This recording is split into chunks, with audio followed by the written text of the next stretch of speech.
أعوذ بالله من الشيطان الرجيم. بسم الله الرحمن الرحيم. أعوذ بالله من الشيطان الرجيم. بسم الله الرحمن الرحيم. ولو أن أهل القرى آمنوا واتقوا لفتحنا عليهم ولو أن أهل القرى آمنوا واتقوا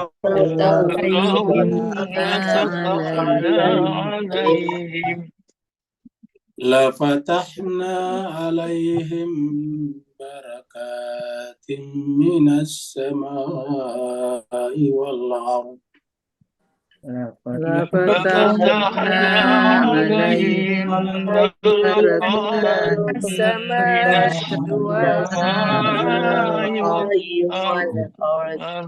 ولكن كذبوا فأخذناهم بما كانوا يكسبون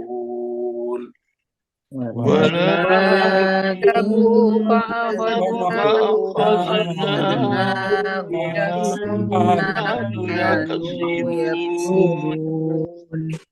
أفأمن أهل القرى أن يأتيهم بأسنا بياتا وهم نائمون أفأمن أهل القرى أن يأتيهم بأسنا بياتا وهم نائمون. أوأمن أهل القرى أن يأتيهم بأسنا ضحى أوأمن أهل القرى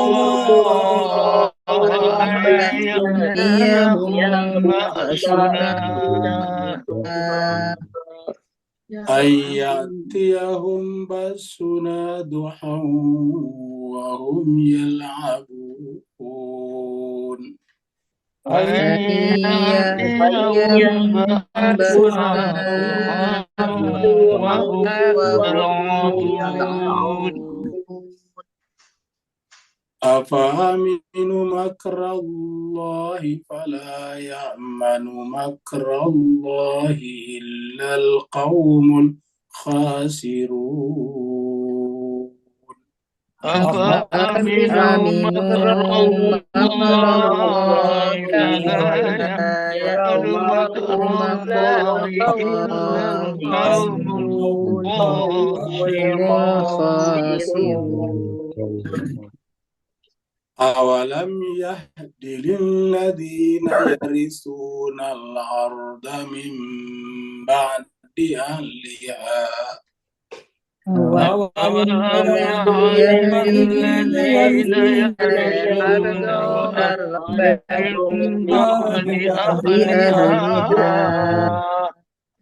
من بعد أهلها أن لو نشاء وأصبناهم بذنوبهم من بعد أهلها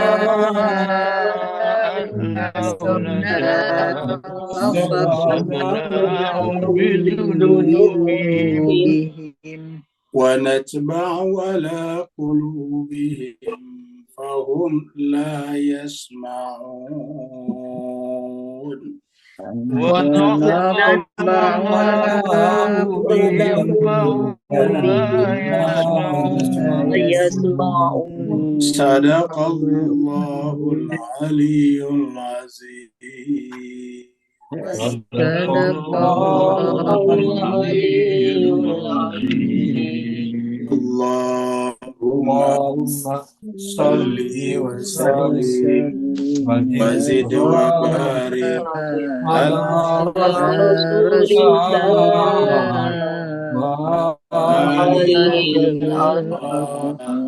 ala rasulillah wa alil atwa. Allah.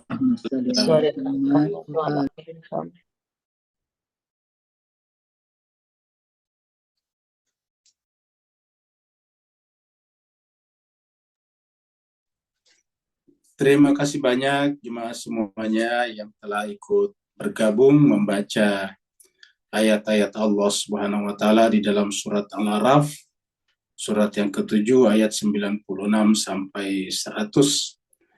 Semoga Allah Subhanahu wa taala menjadikan ayat-ayat yang Bapak Ibu yang jemaah sekalian tadi baca menjadi wasilah, menjadi perantara Allah Subhanahu wa taala mengampuni dosa-dosa kita, melipat gandakan pahala kita, dan berkenan memasukkan kita ke dalam surganya yang mulia. Kita teruskan surat Al-A'raf, surat yang ke-7. Al-A'raf sendiri secara bahasa artinya yang paling dikenal atau yang paling tertinggi, yang paling tinggi, tempat yang paling tinggi. Surat ini turunnya di Mekah, maka disebutlah dengan surat Makkiyah. Jumlah ayatnya adalah 206 ayat. Jadi 206 ayat. Dan tadi kita sudah baca sampai ayat yang ke-100. Jadi kita sudah hampir di pertengahan. Bisa dikatakan sudah sampai di pertengahan. Pembahasan kita sebelumnya adalah nabi-nabi. Ya, kita sudah membaca atau membicarakan tentang Nabi Nuh, Nabi Hud, Nabi Saleh, Nabi Lut. Terakhir adalah Nabi Syuaib yang sezaman dengan Nabi Musa. Dan umat-umat atau kaum-kaum yang kepadanya diutus Nabi menolak nabinya, durhaka kepadanya, takabur kepadanya, persis seperti generasi sebelumnya. Kita tahu bahwa kaumnya Nabi Hud adalah kaum yang selamat dari banjir bah Nabi Nuh, yang mereka naik di atas perahu Nabi Nuh.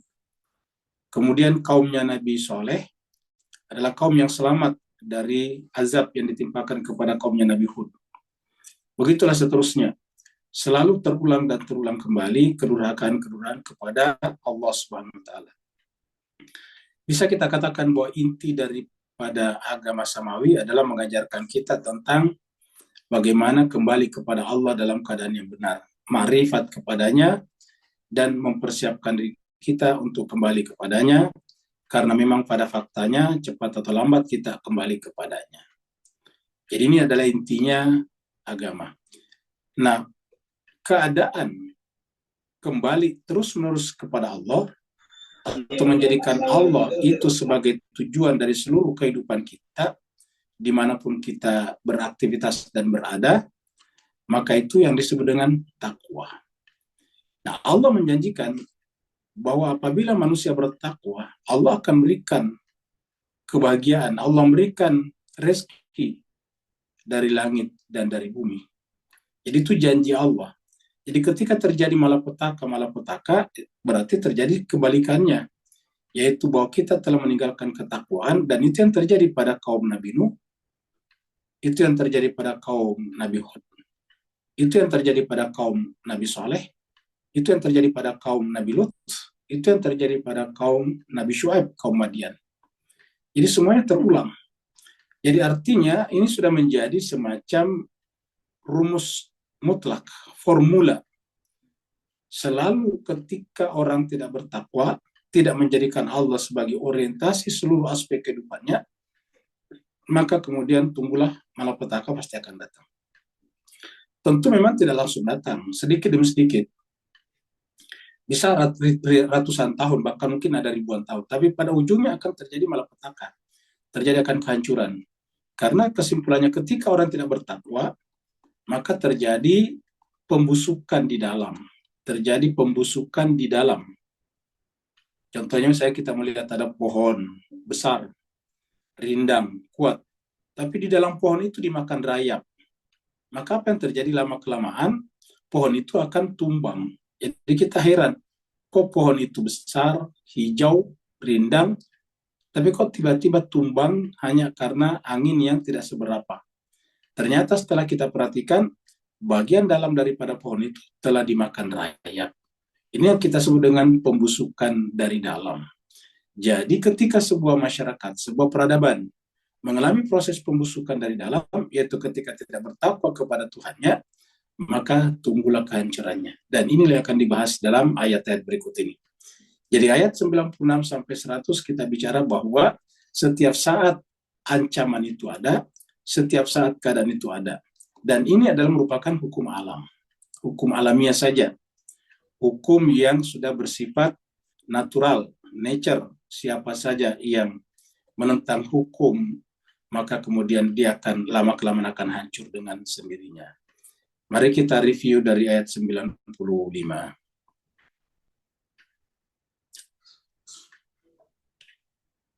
Di ayat 95 Allah SWT berfirman, A'udzubillahi minasyaitonirrajim, Bismillahirrahmanirrahim. Tsumma baddalna makana sayyi'atil hasanah. Jadi setelah satu kaum dilumpuhkan, dihancurkan, dibinasakan, kemudian muncullah yang selamat. Yang selamat itu sedikit, yaitu yang ikut kepada nabinya. Selalu ada sebelumnya, wa anjainahu walladzina amanu ma'hu. Dan kami selamatkan nabi itu, nabinya Nabi Nuh, Nabi Hud, Nabi Soleh, sesuai dengan zamannya. Terakhir adalah Nabi Syuaib. Jadi kami selamatkan Nabi Syuaib, walladzina amanu ma'hu, dan orang-orang beriman bersamanya. Kemudian mereka yang beriman inilah kemudian berketurunan lagi, membentuk lagi peradaban besar, membentuk lagi komunitas besar. Tapi kemudian lama-kelamaan keturunan-keturunan mereka, generasi-generasi yang datang kemudian mulai melupakan lagi perjuangan orang tua mereka. Sehingga apa yang terjadi kemudian setelah mereka merasakan kebahagiaan, karena mereka tadinya adalah generasi yang buruk dihancurkan, diganti dengan generasi yang baik. Saya kita artikan dengan generasi yang buruk yang ditenggelamkan kalau pada zamannya Nabi Nuh, yang diberikan gempa bumi pada pembahasan kita yang lalu, suara yang keras juga kepada kaum Nabi Syuaib, ataukah dilempar dengan batu-batu yang berapi pada zaman Nabi Lut, digantilah yang saya menjadi hasanah. Hatta afau, sampai kemudian mereka bisa berbuat bebas. Terjadi lagi masyarakat yang bisa kemana saja. Artinya tidak ada lagi yang mereka takutkan. Terjadi lagi masyarakat yang berkembang dengan baik. Ya, bisa mencapai cita-citanya, bisa mencapai ide-idenya, bisa menginginkan mencapai apa yang diinginkan. Lalu kemudian mereka lupa bahwa semuanya itu tidak berjalan dengan sendirinya. Selalu ada Tuhan di atas. Ada zat yang maha kuat di atas segala-galanya. Tapi apa kata mereka? Waqalu, mereka generasi yang baru ini berkata, ada masa aba'ana dharra wa sarra. Ini adalah sesuatu yang lumrah saja. Artinya tidak ada hubungannya dengan Tuhan. Ini hanyalah silih berganti saja antara penderitaan dan kesenangan. Dan itu yang terjadi sejak generasi-generasi yang terdahulu.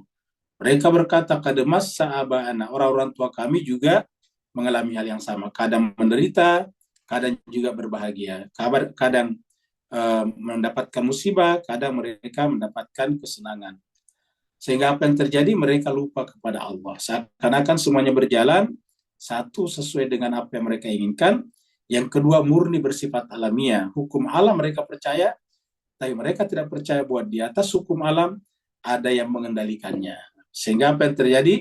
Fa'akhadnahum baghtatan. Secara tiba-tiba, tak terduga mereka ditimpa musibah, bencana. Mereka ditimpa penderitaan, bahkan mereka binasa. Wahum la yashurun, mereka tidak menyadari. Artinya mereka sudah kehilangan kesadarannya tentang generasi terdahulu yang diselamatkan oleh Allah. Mereka sudah kehilangan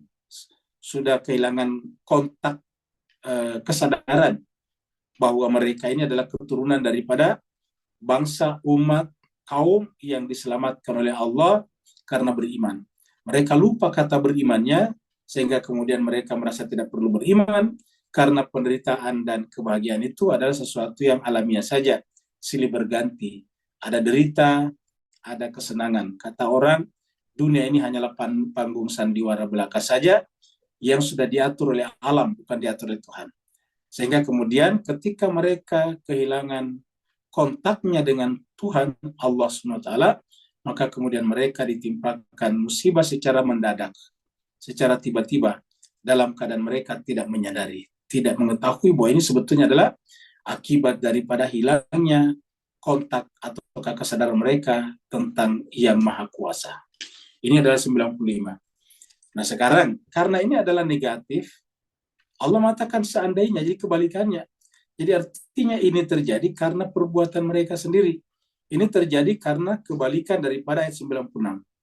Ayat 96 adalah ayat yang terkenal di masyarakat kita.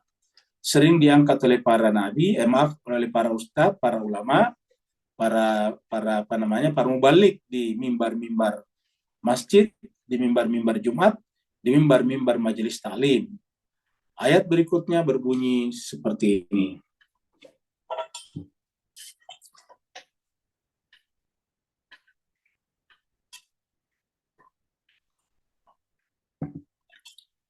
Coba jemaah sekalian lihat dulu ini gambar ya. Ini kan hijau semuanya ya. Sepanjang mata memandang. Begitu luasnya. Pertanyaan dari manakah hijau ini? Dan ini adalah tanaman yang bermanfaat bagi manusia. Bisa padi, bisa jagung juga, modelnya seperti jagung, bisa juga gandum. Pokoknya kesimpulannya ini nanti seluas ini adalah untuk mensuplai kebutuhan manusia. Jadi ulangi, semua yang luas ini yang seakan-akan tak berbatas ini adalah dalam rangka untuk dimakan oleh manusia. Seluruh penjuru dunia. Jadi manusia itu hidup dari mana? Hidup dari tanah, dari bumi. Hidup dari mana? Hidup dari langit. Kenapa? Karena walaupun tanahnya luas seperti ini, tapi kalau tidak ada air hujan, ya tidak bisa juga tumbuh. Jadi yang kita saksikan di depan gambar ini adalah kombinasi atau bahasa lainnya perkawinan antara bumi dan langit. Langit adalah air hujan dan bumi adalah tanah. Yang kita saksikan hijau ini adalah, serba hijau ini adalah perkawinan antara bumi dan langit, yaitu air. Sehingga kemudian tumbuhlah tumbuhan seperti ini. Allah SWT berfirman di ayat 96, walau anna ahlal qura, seandainya penduduk suatu negeri. Jadi kata-kata seandainya ini menunjukkan harus begitu. Kalau ada kata pengandaian, ya memang kalau terjadi ya seperti itu. Misalnya, seandainya saya kaya, saya bisa naik berhaji misalnya setiap tahun. Ya memang begitu, karena untuk berhaji mensyaratkan kekayaan. Jadi pengandaian itu benar, cuma sekarang tidak kaya, begitu.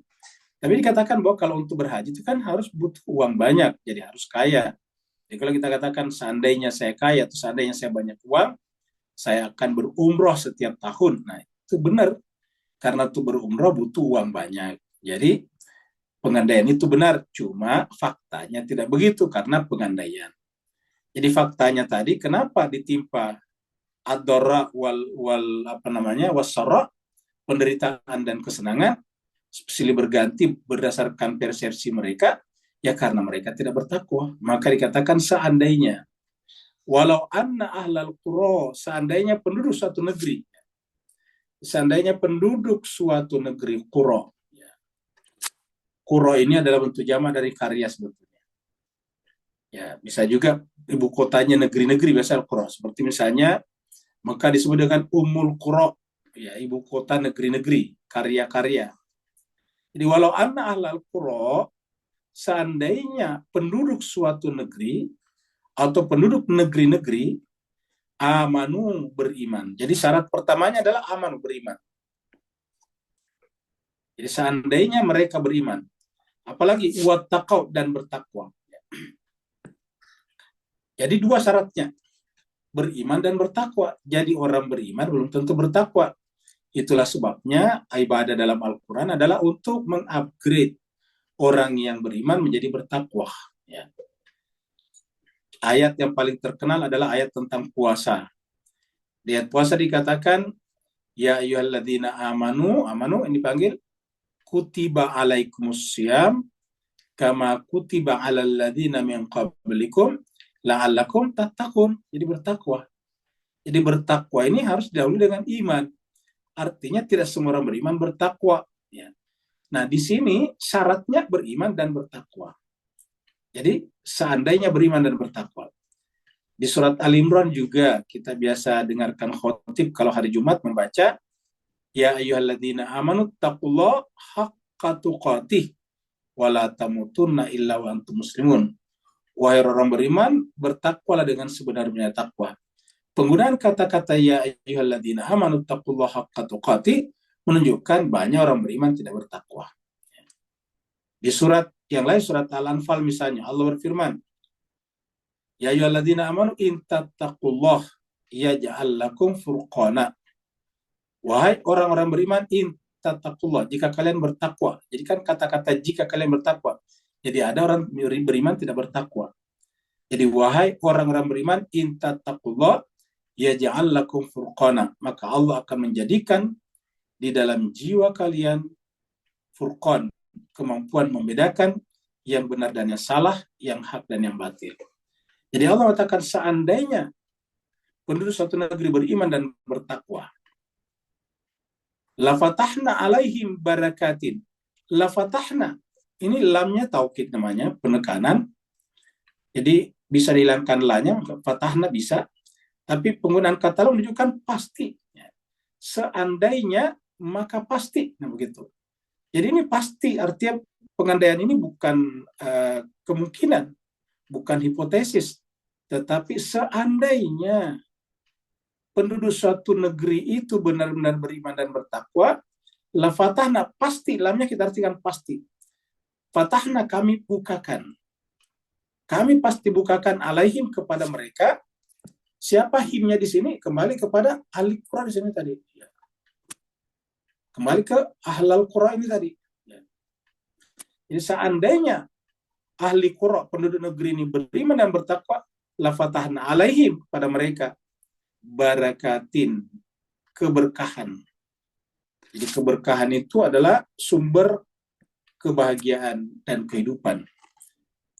Sumber kehidupan jasmani dan sumber kehidupan rohani.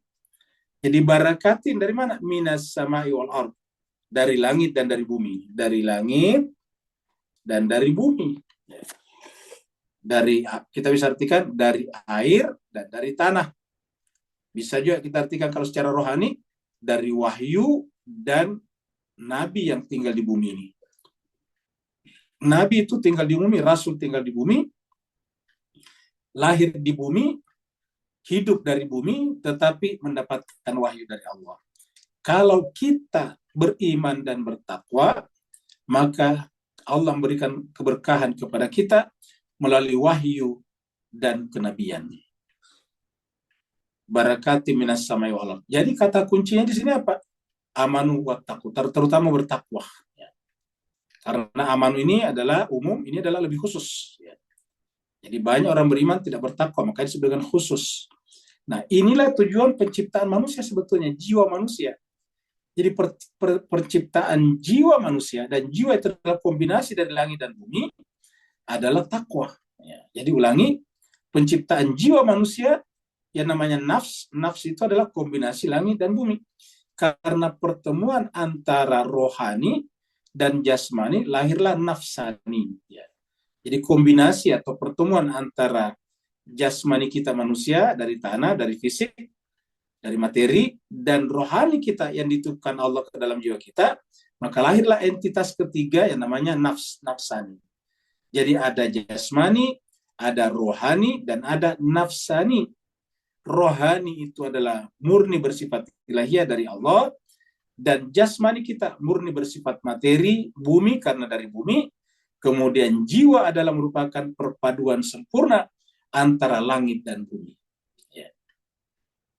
Walaupun dia perpaduan sempurna antara langit dan bumi, maka di dalam dirinya ada dua daya tarik. Karena perpaduan ada dua daya tarik. Daya tarik rohani menarik dia ke atas, daya tarik jasmani menarik dia ke bawah. Ketika tertarik ke bawah namanya fujuraha. Ketika tertarik ke atas namanya taqwaha. Inilah yang disebutkan di dalam surat Asy-Syams. Mari kita lihat surat Asy-Syams di sini. Kita lihat surat Asy-Syams, surat 80, berapa ini? Asy-Syams ini. 91 ya, bukan 81. 91 ya, ayatnya kurang lebih 7. Ya, 7. Wa nafsin wa masawaha, dan jiwa manusia dan apa-apa yang menyempurnakannya. Nafs di sini terbentuk dari tiga di ala langit ini. Sama wal ard ini. Was samai wa ma banaha wal ardi wa ma taha. Sama langit ini adalah melahirkan terang, sedangkan bumi melahirkan malam gelap. Ya. Jadi ada terang, ada gelap, ada langit, ada bumi. Apabila kita memperturutkan terangnya seperti siang hari, ataukah langitnya, maka dia bertakwa di sini. Takwaha. Tapi apabila yang kita ikuti adalah ardinya, buminya, atau malamnya, maka yang terjadi adalah fujuraha. Maka wa nafsi wa ma sawaha, demi nafs, jiwa, wa ma sawa, dan apa-apa yang bentuknya. Apa yang bentuknya tadi? Sama wal ard, ataukah nahari wal lain. Atau di atas lagi di sini syams wal qamar. Ya. Nah, jadi jemaah sekalian, kalau yang membentuk nafs itu adalah dua entitas itu, yaitu samawi dan arodi, rohani dan jasmani, maka siapa yang memperturutkan jasmaninya, maka fujuraha. Siapa yang memperturutkan daya tarik rohaninya, takwaha. Fa'alhama fujura taqwa. Ayat ini menjelaskan kepada kita bahwa nafs ini adalah medan perang Mahabharata, perang abadi antara fujur dan takwa, antara bumi dan langit. Wa nafsi wa masawaha fa'alhamaha, maka dia Allah mengilhamkan kepadanya fujuraha wa taqwa. Jadi dalam jiwa kita ada dua tarikan ini. Tarikan ke bawah, merasa betah tinggal di bumi, menjadikan dia fujur. Tapi yang menganggap bumi itu hanyalah merupakan pijakan untuk naik ke langit, maka dia akan bertakwa. Jadi takwa artinya apa? Berpijak di bumi, tetapi bergerak ke langit. Sedangkan kalau fujuraha, betah di bumi dan lupa langit. Jadi kalau fujuraha, betah di bumi dan lupa kepada langit. Betah di malam hari dan lupa kalau ada siang hari. Sehingga mereka senang kegelapan. Jadi yang benar adalah harusnya bumi adalah merupakan pijakan untuk naik ke langit. Jadi ini yang disebut dengan takwa. Fa'alhamaha fujuraha wa taqwa. Nafs inilah yang harus dijaga dari apa? Dari fujur. Ya. Qad aflaha man zakkaha. Sungguh beruntunglah orang yang zakah, mensucikan, menjaga kesucian jiwanya sehingga tidak terkontaminasi oleh fujuraha. Wa qad khaba man dasaha, dan merugilah orang yang mengotorinya, yaitu membuat jiwanya terkontaminasi oleh fujuraha. Jadi cuma ini saja sederhana. Kenapa seseorang bisa jadi nabi dan rasul?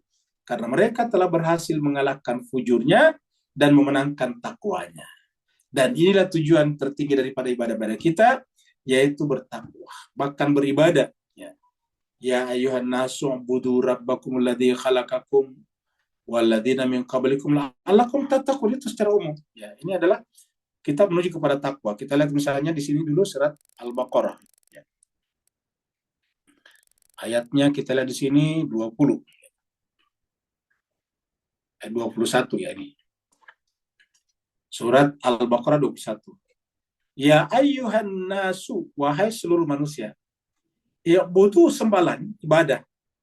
Jadi menyembah itu cuma alat sebetulnya. Sembahlah Tuhan kalian. Kenapa menyembah Tuhan? Alladzi khalaqakum, karena dialah yang menciptakan kita. Kalau kita tanya, kenapa harus memuliakan ibu kita, orang tua kita? Karena dialah yang menyebabkan kita lahir ke dunia. Kenapa kita harus menyembah Tuhan kita? Karena dia menciptakan kita. Walladzina min qablikum, dan orang-orang sebelum kalian. La'allakum tattaqun, mudah-mudahan kalian bertakwa. Walladzina min qablikum, ujungnya apa? La'allakum tattaqun. Jadi ini suruh beribadah, tapi la'allakum tattaqun. Dari ibadah inilah nanti di breakdown ada puasa. Kutiba alaikumusiyam kama kutiba alal ladzina min qablikum la'allakum tattaqun ini. Ya. Jadi termasuk beriman. Berimanlah ya ayyuhalladzina amanu taqullaha haqqa tuqatih. Karena dengan beriman harapannya menjadi takwa dan sebenar-benarnya takwa. Jadi beribadah kepada Allah apapun bentuk ibadahnya, baik yang mahda ataupun gairu mahda, tujuannya adalah bertakwa. Apa itu bertakwa tadi? Yaitu melepaskan diri daripada fujur. Melepaskan diri daripada keterikatan dengan bumi, keterikatan dengan jasmani, keterikatan dengan materi. Kenapa? Karena hanya dengan melepaskan keterikatan itu, kita bisa mi'raj, naik ke atas, yaitu ke langit samawi. Jadi ini kita lihat adalah kata-kata takwa. Nah, takwa itu apakah hanya murni bersifat ilahiyah, rohaniah? Ya, sebetulnya murni bersifat rohaniah, tetapi tandanya yang bisa kita lihat adalah karena kalau orang bertakwa itu artinya memuliakan Tuhannya dan menjadikan Tuhannya sebagai tujuan, maka tanda orang itu bertakwa atau memuliakan Tuhannya dengan juga memuliakan sesamanya. Maka orang bertakwa itu pasti relasinya, hubungannya dengan sesama manusia pasti juga bagus. Seperti di dalam surat Ali Imran ini, ya. 133. Kita lihat. Wasari'u ila maghfiratin min rabbikum. Dan bersegeralah kalian kepada maghfir, ampunan, min rabbikum, dari Tuhan kalian. Wa jannatin, dan sorga. Jadi kita lihat sorga tidak bisa kita raih kalau tidak didahului dengan maghfirah. Kenapa mesti harus bersegera? Karena waktu kita di dunia kita tidak tahu sampai kapan. Waktu kita di sini kita tidak tahu sampai kapan. Entah esok, entah lusa, entah pekan depan, entah bulan depan, entah tahun depan, kita tidak tahu. Tetapi seperti yang kita sampaikan sebelumnya, akan tiba suatu masa di mana hari Rabu kita adalah hari Rabu terakhir bagi kita. Akan tiba suatu masa di mana hari Kamis kita hari Kamis terakhir bagi kita. Akan tiba suatu masa hari Jumat kita adalah hari Jumat terakhir bagi kita. Akan tiba suatu masa bulan September adalah September terakhir bagi kita. Akan tiba suatu masa Oktober adalah Oktober terakhir bagi kita. Akan tiba suatu masa malam adalah malam terakhir bagi kita. Akan tiba suatu saat pagi terakhir bagi kita. Akan tiba suatu saat sore terakhir bagi kita. Kita akan sampai ke sana, senang atau tidak senang, suka atau tidak suka, ridho atau tidak ridho. Maka wasari'u, bersegeralah. Ila maghfiratin, kepada ampunan dari Tuhanmu, baru wa jannatin. Arduha, yang luasnya seluas langit dan bumi, samawati wal ardh. Untuk siapa? U'iddat lil muttaqin. Jadi sorga yang luasnya seluas langit dan bumi ini u'iddat, disediakan, dipersiapkan lil muttaqin, untuk orang yang bertakwa. Jadi ingat, sorga itu adalah untuk orang bertakwa. Ya. Tidak disebutkan lil mu'minin, tapi lil muttaqin. Sorga itu dipersiapkan untuk orang bertakwa.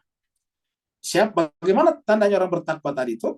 Nah, di sini kita lihat tanda-tanda sosialnya, tanda-tanda kepada sesama manusia. Orang bertakwa itu ialah alladzina, orang-orang yang yunfiquna, menafkahkan, membelanjakan sebagian hartanya fis sarra'i wad dharra, dalam keadaan sarra, lapang, wad dharra, dan sempit, dalam keadaan senang ataupun dalam keadaan susah. Dalam keadaan senang ataupun susah, lapang ataupun sempit. Ini kata ini juga tidak tadi kita temukan. Wal kazimin al ghaid, juga mampu menahan amarahnya. Wal kazimin al ghaid, mampu menahan amarahnya. Ya. Jadi pertama adalah mengorbankan sebagian hartanya untuk orang lain dalam keadaan lapang ataupun sempit. Ya. Jadi artinya apa? Mampu melawan sifat kikirnya. Yang kedua, mampu melawan sifat amarahnya. Al-kazmin al-ghaid. Ada orang pemarah, ada orang pelit. Ya. Pelit satu sifat, pemarah satu sifat. Ya. Harus mampu melawan dua-duanya. Ada orang tidak pemarah, tapi pelitnya tidak ketulungan. Ada orang dermawan, tetapi pemarahnya juga tidak ketulungan. Ya. Wal-kazmin al-ghaid. Dua. Yang ketiga, wal-afina ninas, pemaaf, lapang dada kepada yang lain, pada sama manusia. Siapapun manusianya, mau seagama atau tidak seagama, mau sesuku ataupun tidak sesuku, mau sewarna ataupun tidak sewarna kulitnya, wal afina anin nas, memaafkan manusia. Ya. tanpa melihat mazhabnya sama atau tidak sama. Ya, jadi pemaaf itu kepada siapapun juga. Aninas, kepada seluruh manusia. Wal afina aninas, memaafkan manusia. Wallahu yuhibbul muhsinin. Dan selalu berbuat baik karena Allah suka kepada orang yang selalu berbuat baik. Nah, ini adalah contoh-contoh untuk apa? Untuk orang bertakwa. Ya, jadi untuk orang bertakwa. Dan kalau orang bertakwa apa yang terjadi? Kita lihat di surat At-Talaq. Ya, supaya kita lihat dulu kelebihan-kelebihan bertakwa kenapa disebutkan oleh Allah SWT sebagai syarat. Ini adalah surat At-Talaq. Talak itu talak, cerai. Ya. Surat 65, kita lihat di sini. Ya, kita lompat-lompat saja ini. Ayat 2, bagian terakhir. Wa may yattaqillah, dan siapa saja yang bertakwa kepada Allah, may yattaqillah. Tapi ingatnya syaratnya bertakwa tadi iman, kan yang dipanggil bertakwa orang beriman. Dan juga beribadah. Ya ayyuhan nasu budu rabbakumul ladzi, kan begitu beribadah. Jadi kalau orang bertakwa, beriman, beribadah. Jadi jangan tanya lagi bagaimana orang tidak beriman, bagaimana orang tidak beribadah, karena takwa itu didahului dengan iman dan ibadah. Wa may yattaqillah, siapa yang bertakwa kepada Allah, yaj'al, Allah menjadikan lahu baginya makhraja, jalan keluar. Jadi setiap saat selalu ada jalan keluar. Jadi hidupnya sendiri adalah way out, bukan problem. Kan banyak orang hidupnya adalah problem.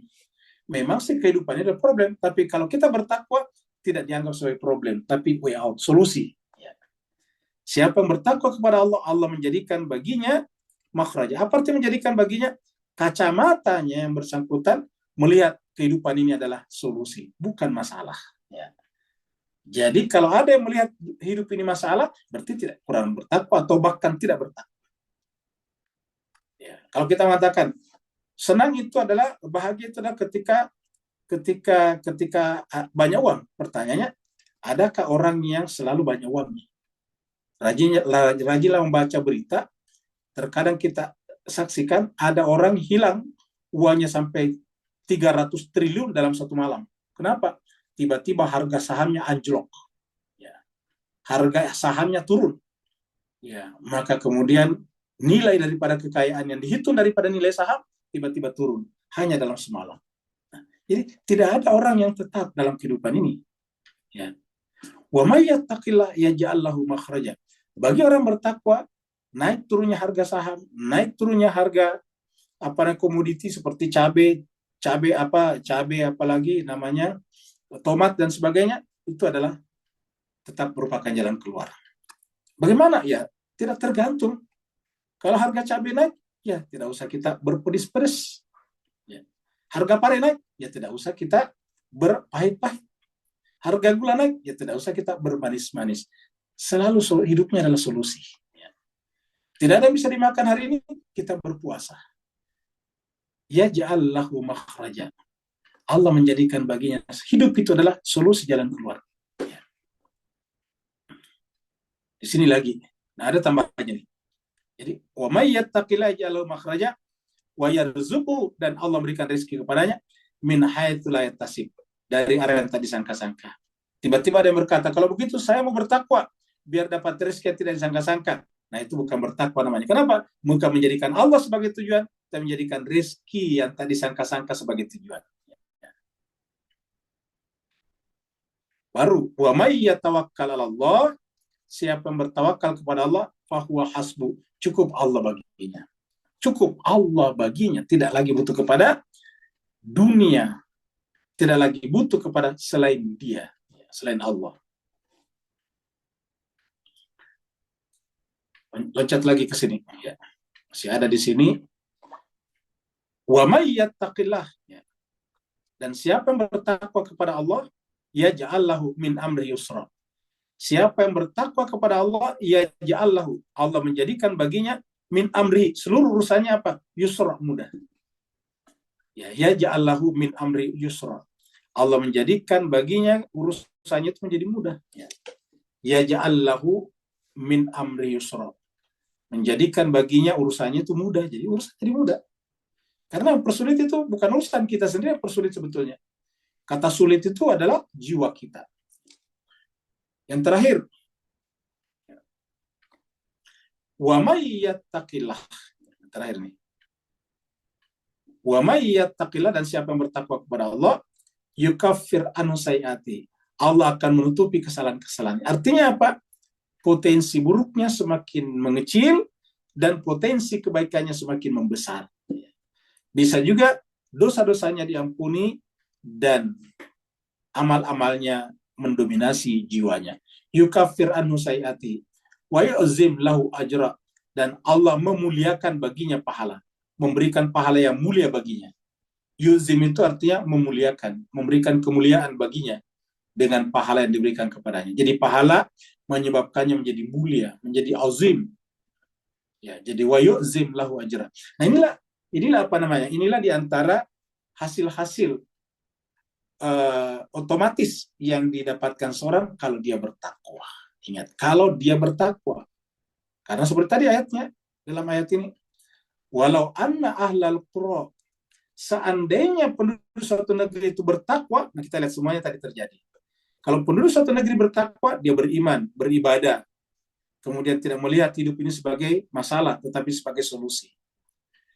Walau anna ahlal qura amanu wattaqau lafatahna alaihim, maka pasti kami akan bukakan baginya barakatin, keberkahan, minas sama'i, dari langit, wal ardi, dan dari bumi. Walakin, akan tetapi. Jadi ini adalah walakin kebalikannya. Jadi kalau ini adalah seandainya, nah ketika pengandaian ini tidak terjadi, maka karena pengandaian ini tidak terjadi, maka ini yang terjadi. Ya, akan tetapi. Jadi sama tadi. Kalau saya kaya, maka saya akan berumroh setiap tahun. Akan tetapi saya tidak kaya, kan begitu. Jadi lakin di sini adalah kontra daripada pengandaian di sini. Walakin, akan tetapi, kadzabu, mereka mendustakan. Siapa mereka dustakan? Mendustakan Allah. Bagaimana cara mendustakan Allah? Dengan mendustakan nabinya. Bagaimana cara mendustakan nabinya? Dengan mendustakan wali nabinya. Walakin kadzabu, akan tetapi sayang seribu sayang. Saya seribu sayang, saya yang tambahin. Walakin, akan tetapi sayang seribu sayang, kadzabu, mereka mendustakannya. Sayang sekali mereka mendustakan, yaitu Allah Subhanahu wa taala. Mendustakan Allah, tandanya apa? Mendustakan Nabi dan Rasulnya. Mendustakan Nabi dan Rasulnya, tandanya apa? Mendustakan wali-walinya. Kadzabu fa'akhadnahum, maka apa yang terjadi? Karena mereka kadzabu, fa'akhadnahum, kami kemudian menimpakan kepada mereka. Akhadna itu kami timpakan kepada mereka, bima kanu yaksibun. Kita ada yang tidak tertulis ini. Kami timpakan kepada mereka kesulitan dunia, bahkan kebinasaan. Apakah itu karena Allah memang menginginkan begitu? Bukan. Bima, disebabkan. Kanu, karena mereka tadinya yaksibun, berbuat yang tidak bertakwa. Jadi kata-kata yaksibun di sini adalah lawan daripada bertakwa di sini. Jadi ini lawannya. Karena mereka tidak bertakwa, mereka dibinasakan. Jadi kata kuncinya, jiwa mendustakan kebenaran. Kata itu mendustakan. Kenapa menggunakan kata mendustakan? Karena kebenaran itu sebetulnya ada secara nature, secara natural, secara alamiah, secara fitrawi di dalam jiwa kita masing-masing. Ya. Setiap orang melakukan kesalahan, pasti kalau dia beruntung dia tahu itu adalah kesalahan. Ya. Orang yang membunuh misalnya anak kecil, yang 5 tahun itu, pasti dia marah juga kalau anaknya dibunuh. Ya, kenapa? Karena dia tahu itu salah. Ya. Jadi bima kanu yaksibun, karena apa mereka kerjakan. Ya. Ini surat Al-Hijr, surat yang ke-15. Allah mengatakan, walau fatahna alaihim baba, seandainya kami bukakan kepada mereka bab, pintu. Bab ini pintu, bukan suka pintu itu. Kalau pintu itu abu waba, ini babun, baba. Ya. Walau fatahna alaihim, seandainya kami bukakan bagi mereka satu pintu langit saja. Satu pintu langit saja. Nggak usah banyak pintu langit. Nggak usah abu waba sama. Di tempatnya ada kata abu waba sama. Tapi ini adalah baban, sebuah pintu, minas sama, dari langit. Ya, artinya pintu dari langit.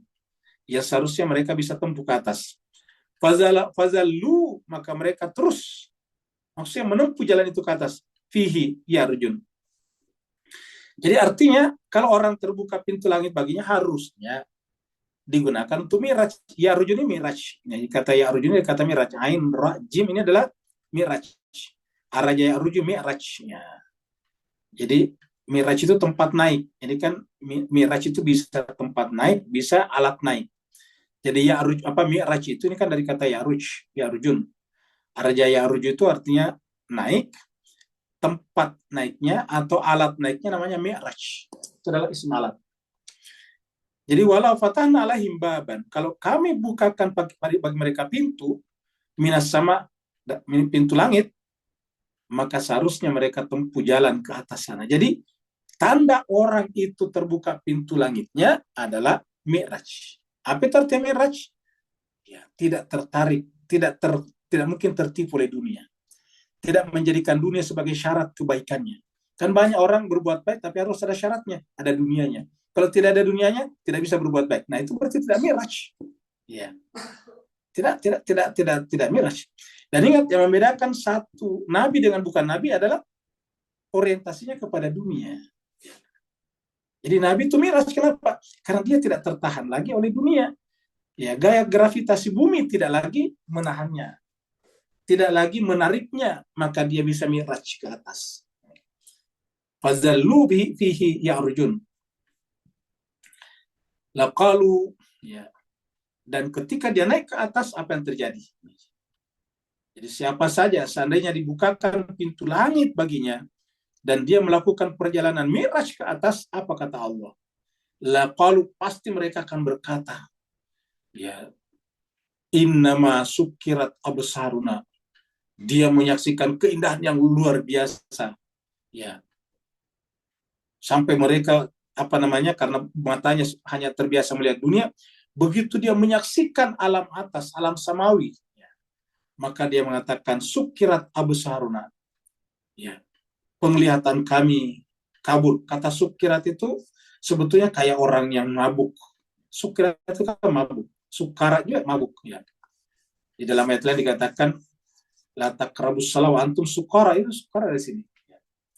Jadi penglihatan mereka kayak artinya ya kayak orang mabuk dalam pengertian ya tidak lagi melihat dunia dan melihat keindahan alam samawi.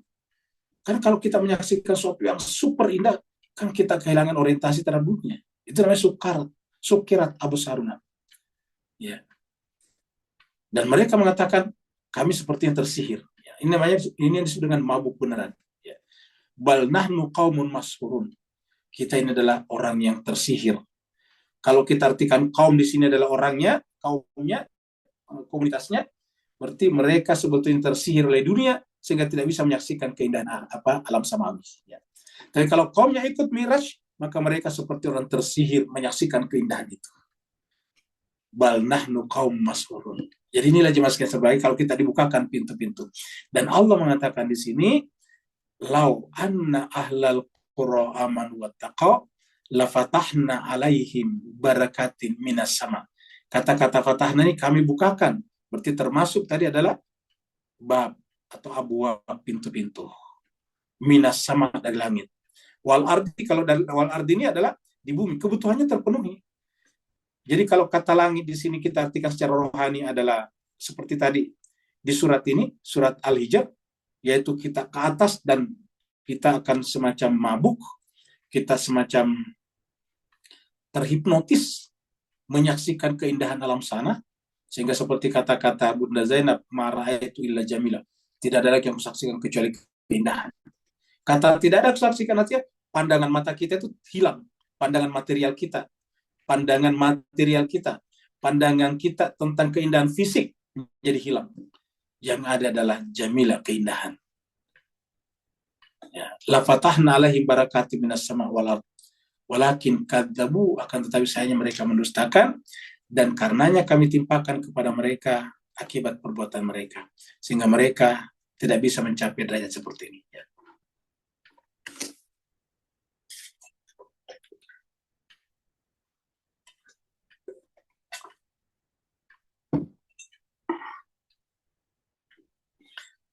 Sekarang jemaah sekalian berbahagia, dunia ini ada tempat perubahan.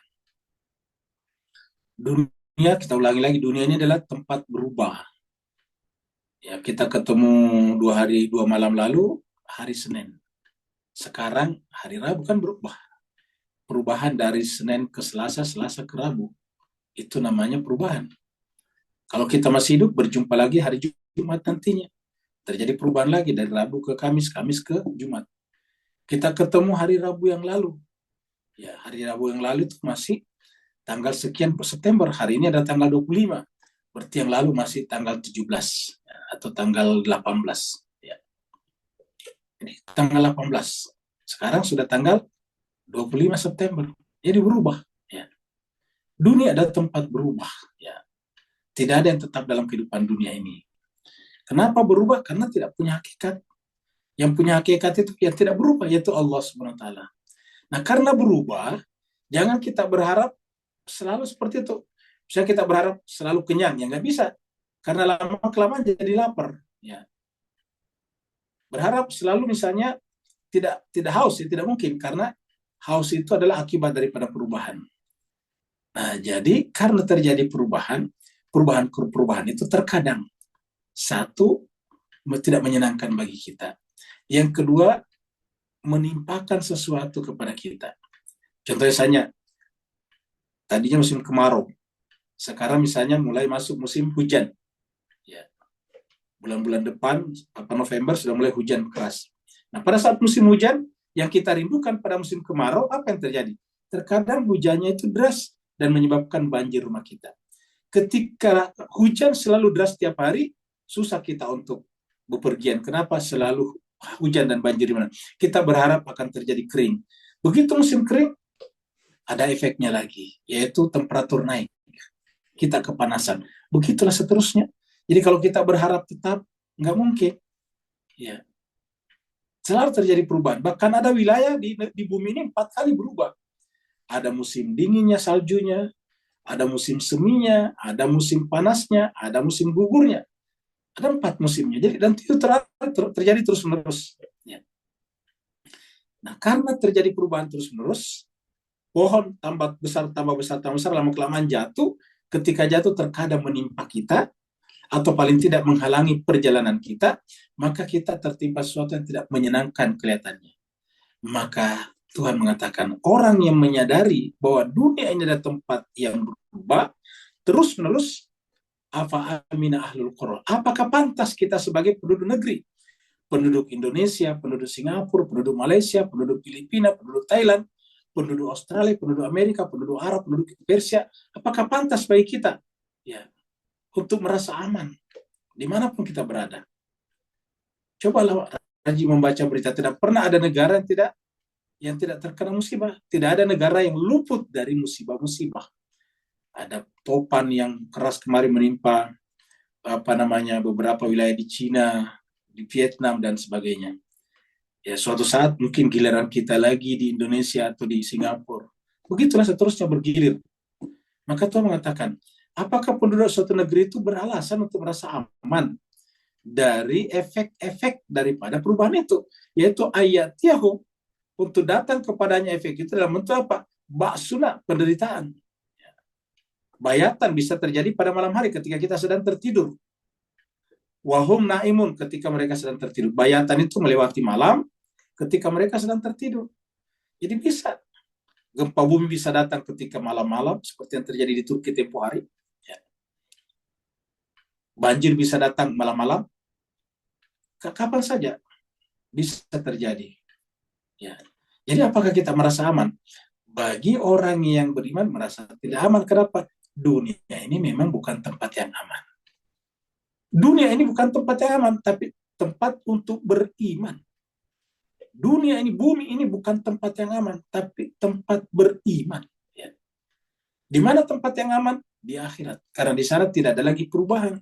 Di akhirat nantinya di sorga tidak ada lagi pohon yang tumbang, tidak ada lagi pokok yang jatuh. Di sorga nantinya ada air yang mengalir, tapi tidak terjadi banjir seperti di dunia.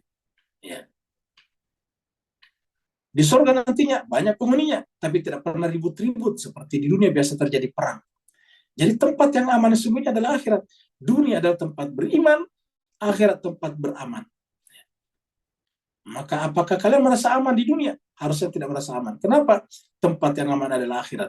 Dunia adalah tempat beriman untuk mempersiapkan akhirat kita yang penuh dengan keamanan. Afamin ahlul qura ayatiyahu ba'suna bayatan wa hum na'imun. Kita lihat surat Yunus. Kul ara'aitum in atakum adzabuhu bayatan. Bayatan malam hari. Au naharan atau siang hari. Madza yastajilu minhul mujrimun. Ya. Kata Tuhan, kul, coba perhatikan. Ara'aitum, apakah engkau telah memperhatikan?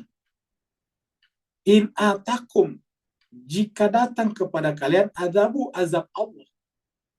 Coba bagaimana pendapat kalian? Kalau tiba-tiba datang azab di sini dalam pengertian umumnya tidak harus dalam pengertian azab seperti kaum Samud dan sebagainya. Ya, yang tidak menyenangkan bagi kita. Bayatan dalam keadaan malam hari. Tidur. Au nahara atau siang hari. Cobalah perhatikan. Madza yastajilu minhul mujrimun. Apa yang segera dilakukan oleh orang mujrimun, pendosa. Tiba-tiba mereka merasa tersiksa. Mereka merasa sangat menderita. Apa sebabnya? Karena dunia baginya adalah tempat yang aman. Tiba-tiba ketika terjadi ketidakamanan, azab, maka mereka merasa tersiksa. Tapi bagi orang beriman tidak. Karena mereka percaya bumi dunia ini bukanlah tempat beraman, tetapi tempat beriman. Kita lanjut lagi.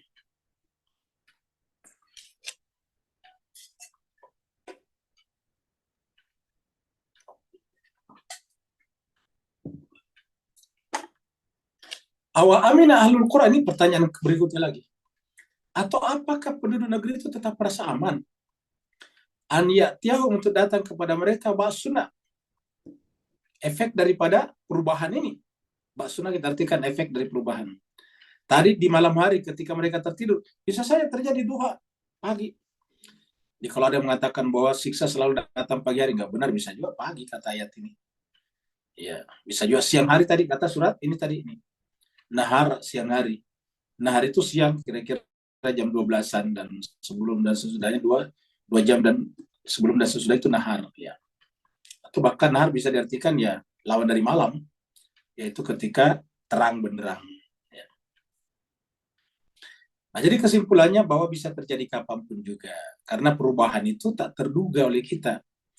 Ya, ada yang bisa kita terka, tapi banyak yang tidak bisa kita terka.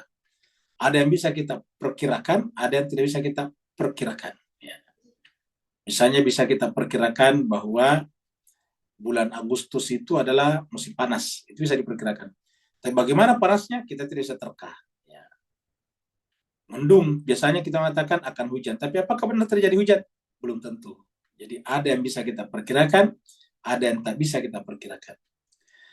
Jadi bisa juga datang pada duha, pada waktu pagi. Ya. Duha ini waktu pagi. Ya. Wahum yal'abun, ketika mereka sedang bermain. Yal'abun maksudnya beraktivitas. Ya. Yal'abun itu beraktivitas. Kenapa disebut bermain di sini? Karena kehidupan dunia ini adalah permainan.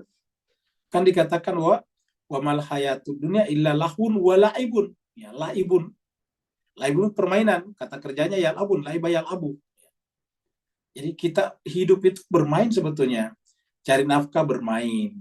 Lalu kapan aslinya? Di akhirat tadi ya, tempat aman. Ya, di dunia bukan tempat aman, tetapi tempat beriman.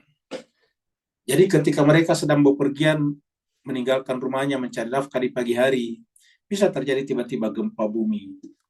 Selalu tak terduga. Jemaah sekalian, kalau lihat video seorang turis India di Kuala Lumpur di jalan Masjid India, kalau kita lihat videonya itu kan benar-benar tak terduga. Siapa yang sangka kalau ada orang jalan di situ tiba-tiba jatuh ke bawah? Ya, coba. Itu kan tak terduga, dan itu bukan lubang yang dibuat oleh kerajaan. Itu memang ada proses geologi yang menyebabkan tiba-tiba tanah di bawahnya itu hilang, longsor ke bawah, ataukah tiba-tiba kosong. Ya. Nah, jadi tiba-tiba seperti itu. Ya.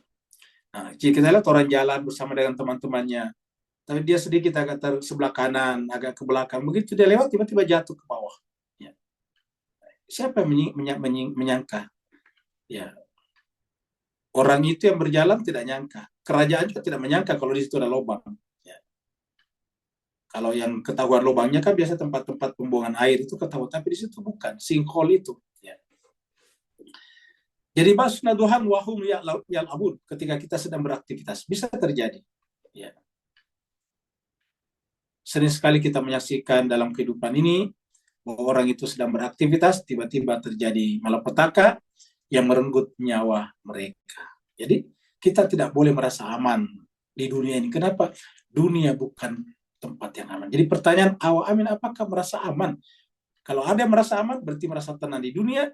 Kalau dia merasa tenang di dunia, pasti akan kecewa. Karena dunia bukanlah tempat yang tenang. Apa namanya tenang? Tetap. Kalau kita melihat air danau itu tidak ada gelombangnya, tidak ada riaknya, itu namanya tenang. Ya. Nah, jadi tenang itu tidak ada perubahan. Nah, di dunia ini selalu ada perubahan. Maka hanya akhiratlah yang tidak ada perubahan. Maka tempat yang tenang, tempat yang aman adalah akhirat. Maka siapa yang menginginkan kebahagiaan sejati, tenang dan aman, pergilah ke akhirat. Ataukah jadikanlah hidup dunianya sebagai alat transportasi menuju kepada akhirat. Dunia ini adalah kendaraan. Dunia ini adalah alat transportasi menuju ke akhirat. Kita lihat surat Anbiya. Surat Anbiya mengatakan ini ayatnya 2 ya. Ma ya'tihim min dzikrin min rabbihim. Ini kita baca dari satu saja ya. Iktaraba linnasi hisabu. Jadi manusia itu dekat sekali dengan waktu perhitungannya. Jadi iktaraba itu manusia itu berada dalam keadaan dekat, sudah dekat. Kata-kata iktaraba ini bentuk madi. Sudah dekat sebetulnya manusia itu pada perhitungannya. Artinya begitu dekatnya. Tak terduga sama sekali bahwa dia akan meninggal dunia. Jadi manusia itu dekat sekali. Setua-tuanya manusia ini kan 100 tahun, 100-an tahun. 100-an tahun dibanding dengan umur bumi yang 13 miliar tahun, nggak ada apa-apanya. Kan umurnya bumi, bukan umurnya alam semesta. Umurnya bumi kita ini sekitar 13 miliar tahun. 13 miliar tahun. Ya. Bukan 13 miliar, tapi 13 bilion kalau bahasa Inggrisnya. Bilion tahun. Ya, bahasa Indonesia miliar tahun. 13 miliar tahun. Jadi kalau cuma usianya 100 tahun ya, nggak ada apa-apanya. Jadi iktaraba linnasi hisabuhum wa hum fi ghaflatin. Dan ketika itu datang, mereka dalam keadaan lalai. Seraya berpaling, coba. Tidak mempersiapkan diri.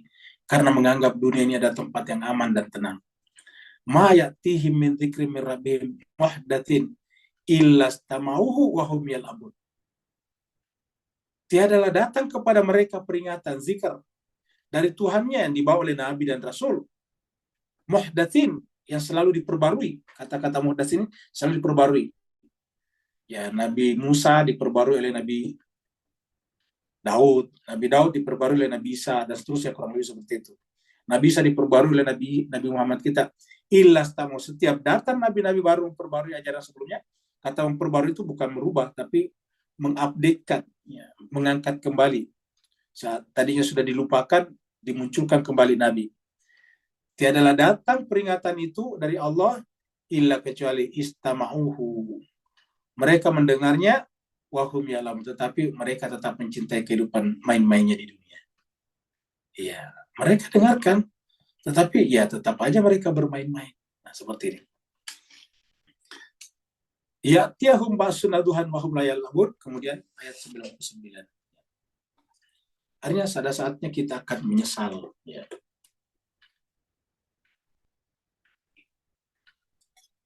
Seperti dalam video ini. Waktu dia ingin melakukan kejahatan, dia tidak berpikir tentang istrinya, tentang anak-anaknya mencintainya. Begitu dia ditangkap, masuk penjara, ini adalah di penjara.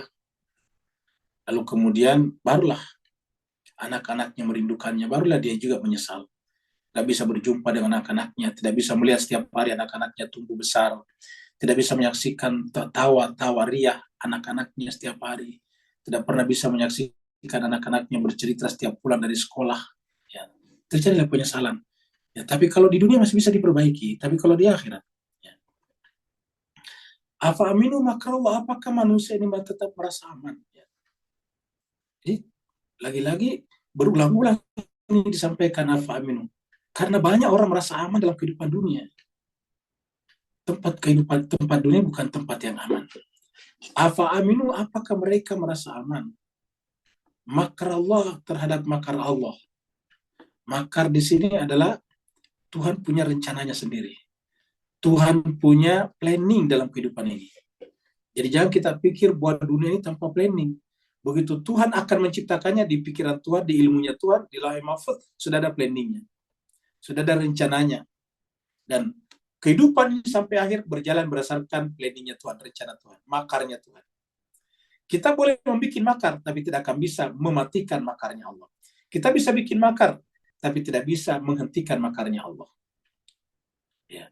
Maka di tempat lain dikatakan, wa makaru wa makarullah wallahu khairul makirin. Makaru wa makarullah, mereka bikin makar.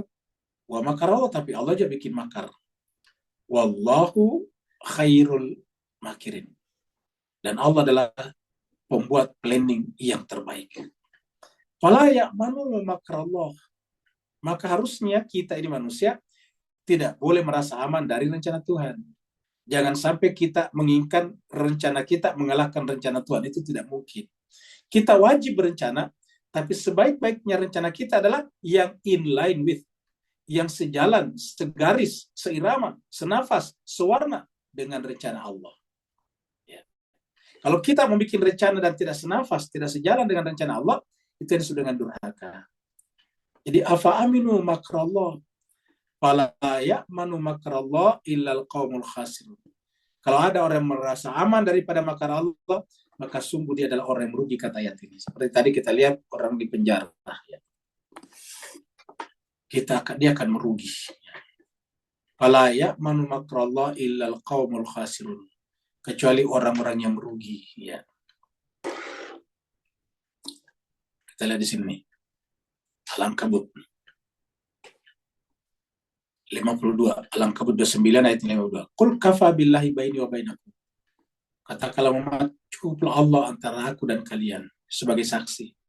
Jadi kalau kita menyampaikan kebenaran, lalu kemudian ada yang menolak dan sebagainya, ya nggak apa-apa, itu urusan dia dengan Tuhan. Cukuplah Allah antara kita dengan mereka sebagai saksi. Jadi kalau orang menyampaikan kebenaran, nggak perlu tersinggung kalau ditolak. Nggak perlu marah kalau tidak diapresiasi. Kenapa?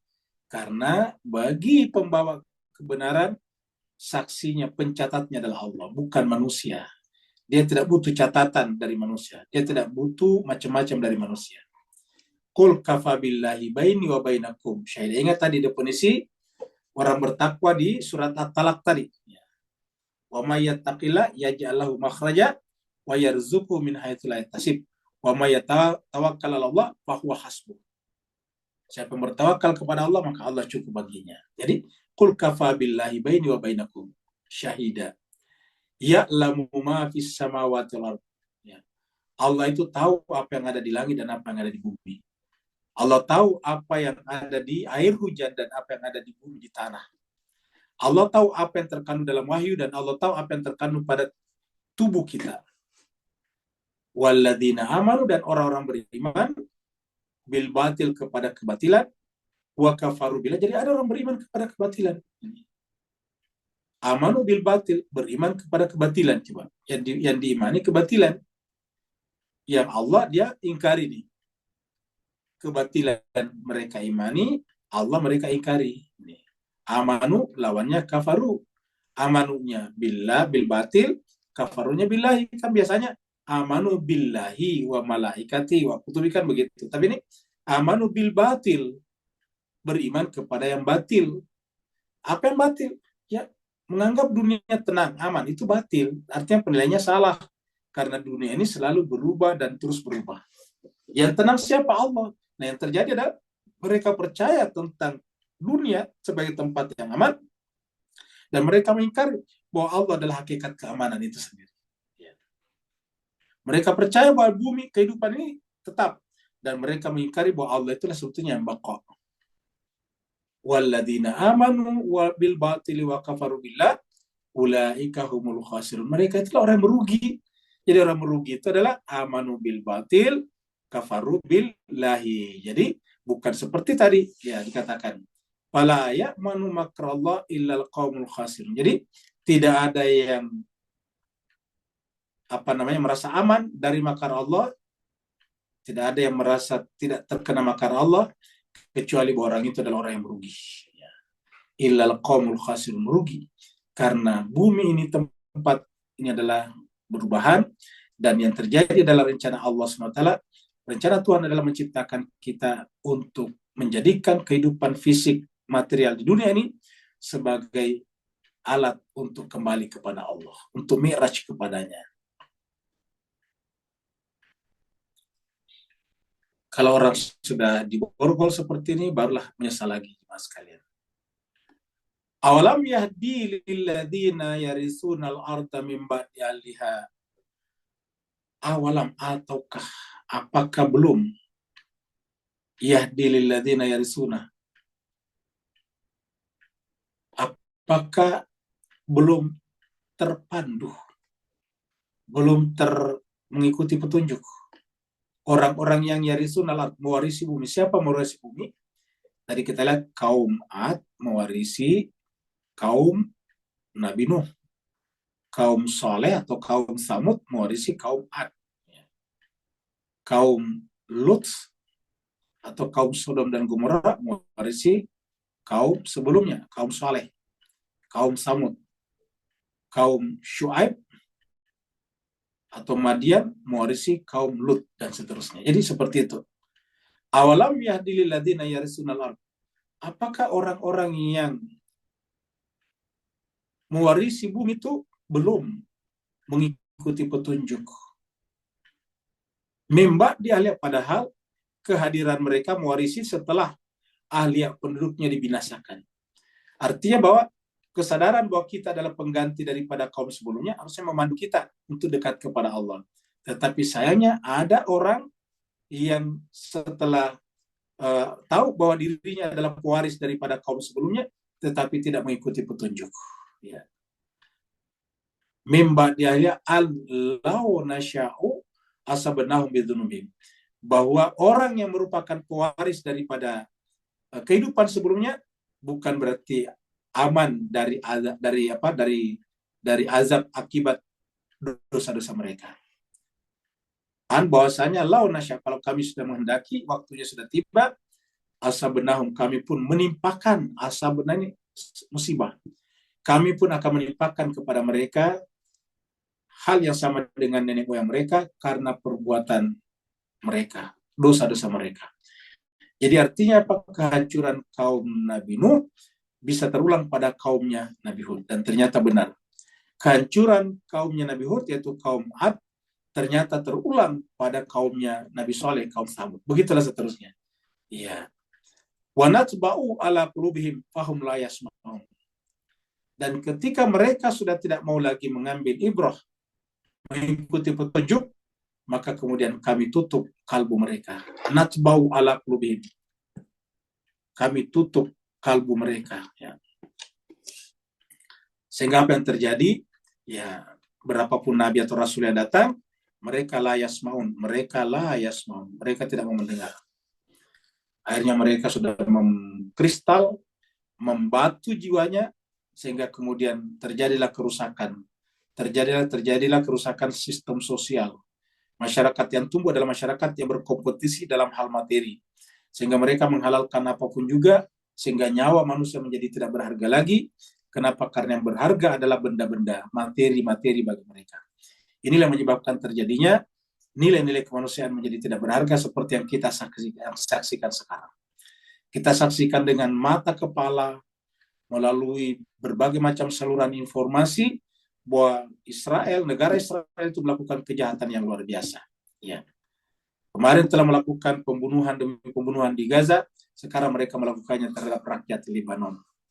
Dan ini adalah menunjukkan kepada kita bahwa dunia yang selalu berbicara tentang hak asasi manusia itu hanyalah masker saja, itu topeng belaka saja.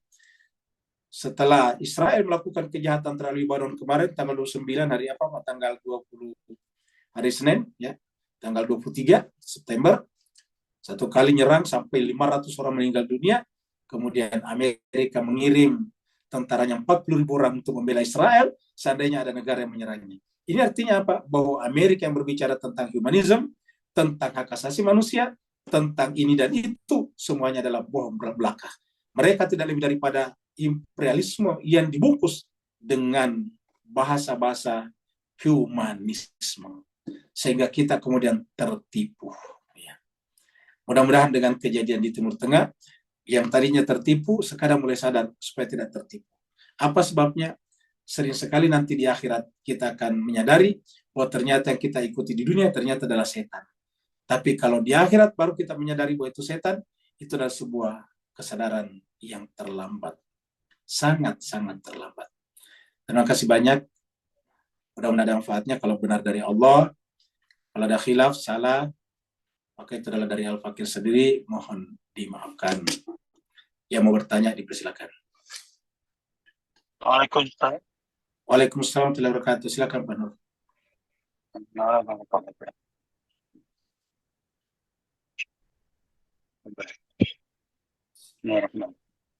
Tak bolehkah ayat 100 ni jadi tempias pada kita sendiri sebagai orang yang mengaku mengikuti ajaran Rasulullah SAW atau para maksumin. Sebab silsilah penceritaan kita sejak alam azali, di mana Allah perintahkan itu pertama kalinya untuk sujud kepada Adam yang alam al-asma kullaha. Ada dua ciri sini. Satu Allah pilih, satu Allah sendiri yang langsung memberi ilmu-ilmunya kullaha. Maka umat setelah Rasulullah SAW wafat menggembar-gemburkan bahawa para ulama adalah warasatul anbiya. Dia masing-masing melabelkan I'm the one. Padahal dalam Bukhari Muslim terang-terang Allah kata no, ada 12. And you're not the one because ada perkataan alif lam dekat ulama tadi. Beri pencerahan tentang apa yang umat ni mahjura tadi Ustaz. Barakallahu. Baik, terima kasih banyak Pak Nur. Jadi cuma sebagai apa yang kita temukan di ayat 100 ini, ya ini sebetulnya konsep yang berulang. Jadi kalau misalnya di manusia pertama Adam tadi itu kan konsep awal. Tapi ini terulang lagi karena kaum sebelumnya dibinasakan, ibaratnya muncul lagi Adam baru. Ibaratnya, bukan Adam beneran ya. Jadi contohnya setelah dimatikan atau dibinasakan kaumnya Nabi Nuh, yang selamat itu kan terbatas, sedikit. Nah, kita anggap ini sebagai komunitas Adam baru lagi. Setelah kemudian berkembang, lahirlah kaum Ad. Setelah kaum Ad ini dibinasakan karena kedurhakaan mereka kepada nabinya, kembali ke konsep awal yaitu tidak sujud. Jadi kalau Adam pertama Allah mengatakan wa idh qulna lil malaikati isjudu li Adama. Ya. Sekarang muncul lagi wa idh qulna lil malaikati isjudu li Nuhan, kamu gitu. Li Nuhin. Fasajadu, maka sujudlah mereka kecuali iblis. Ya. Wa idh qulna lil malaikati isjudu li Hudin. Fasajadu illa iblis. Selalu berulang sebetulnya. Nah sekarang pada zaman kita ini muncul lagi. Wa idh qulna lil malaikati isjudu li Muhammadin. Ya. Fasajadu illa iblis. Ya. Apa namanya sujud kepada Muhammad? Mengikuti apa saja yang dikatakan Nabi Muhammad. Termasuk bagaimana agama ini berkelanjutan sampai akhir zaman. Karena ketika Islam ini adalah merupakan agama terakhir, maka tentu secara konseptual, dia ada pada zaman Nabi Muhammad disampaikan. Bagaimana caranya agar ini berlanjut sampai sekarang. Bagaimana cara berlanjut sampai sekarang? Kalau tidak ya seperti kita saksikan sekarang. Dibunuh satu demi satu umat Islam, padahal membuat Islam orang itu luar biasa susahnya. Nabi Muhammad kita dulu untuk menyampaikan Islam itu dilempar batu, dicaci maki, berdarah-darah badannya, kotor pakaiannya, kelaparan, kehausan, kemudian diusir dari Mekah untuk ke Madinah, diperangi berkali-kali, ribuan orang meninggal dunia. Begitu susahnya membuat Islam ini eksis. Tapi kalau sekarang kita menjadi penonton terhadap bagaimana Islam ini dimatikan, dibunuh satu persatu. Dan sebabnya cuma satu, tidak ada kepemimpinan yang bersifat global. Saya ulangi lagi, tidak ada kepemimpinan, tidak ada leadership yang bersifat global. Semuanya terbagi menjadi negara-negara. Dan setiap negara-negara punya kepentingannya masing-masing. Sehingga kita saksikan seperti yang kita lihat sekarang. Bagaimana Amerika mempersenjatai, mengirim ribuan tentaranya untuk mendukung Israel melakukan kejahatan demi kejahatan. Dan kita umat Islam yang aslinya adalah amar ma'ruf nahi munkar hanya menjadi penonton. Yang dikatakan sekarang amar ma'ruf nahi munkar apabila melawan saudara sendiri. Menghentikan orang tahlilan jadi tidak ada tahlilan, itu disebut dengan munkar. Menghentikan orang maulid jadi tidak maulid, itu disebut dengan munkar. Padahal inilah kemungkaran yang terbesar, yaitu membunuh manusia demi manusia setiap saat. Anak-anak, laki-laki, perempuan dibunuh setiap saat. Sayang seribu sayang, kata mungkar kita persempit, ya. Kita reduksi maknanya dengan hanya sekedar bertentangan dengan pendapat kita. Kita berkata bahwa tidak ada tahlilan seperti mana pada zaman Nabi, maka orang tahlilan kita anggap melakukan kemungkaran, maka kita akan bisa melawannya. Bayangkan jemaah sekalian. Di umat Islam dibuat satu kelompok untuk melawan saudaranya yang Syiah, membakar saudaranya yang Ahmadiyah misalnya yang berbeda dengannya, luar biasa. Tetapi ketika menghadapi Israel melakukan kejahatan yang sungguhnya, mereka semuanya diam seribu bahasa. Apa sebabnya? Jawabannya sederhana. Tidak ada global leadership. Tidak ada international leadership. Tidak ada kepemimpinan bersifat global yang bisa dipenuhi. Ya. Jadi inilah kembali kepada yang dikatakan tadi Pak Nur di sini. Padahal yang dipilih oleh Allah itu bukan sembarang orang. Yang dipilih oleh Rasul berarti dipilih oleh Allah dan bukan sembarang orang. Yaitu orang yang padanya telah menjelma seluruh nama-nama Allah. Menjadi sifat, menjadi malaka pada dirinya. Wa 'allama Adam al-asma kullaha. Ketika sampai kepada Nabi Nuh, wa 'allama Nuhan al-asma kullaha. Ketika sampai kepada Nabi Hud, wa 'allama Hudan al-asma kullaha. Ketika sampai kepada Nabi Saleh, wa 'allama Salihan al-asma kullaha. Ketika sampai kepada Nabi Lut, wa 'allama Lutan al-asma kullaha. Ketika sampai kepada Syuaib, wa 'allama Syuaiban al-asma kullaha, dan seterusnya. Sehingga menentang mereka hakikatnya menentang Allah SWT yang di ayat ini disebut dengan Dia, Allah. Nah, mudah-mudahan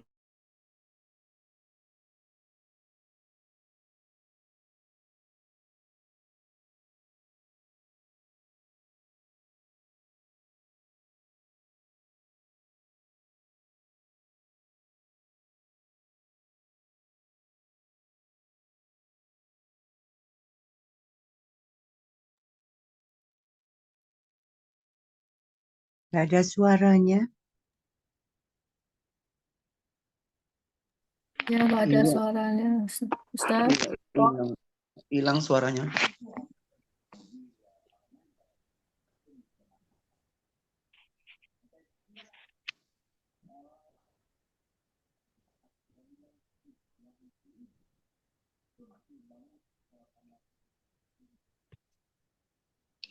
Hilang total ya suaranya. Iya. Nah, Ya, ditunggu Bapak Ibu. ya. Start by surah.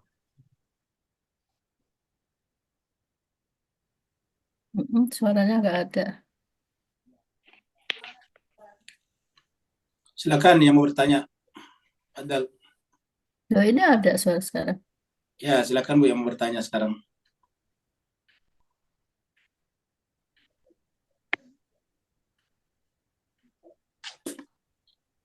Di chatroom ada 2 pertanyaan. Baik, karena saya habis keluar tadi, dibacakan dulu tadi pertanyaannya. Bacakan aja. Sebentar.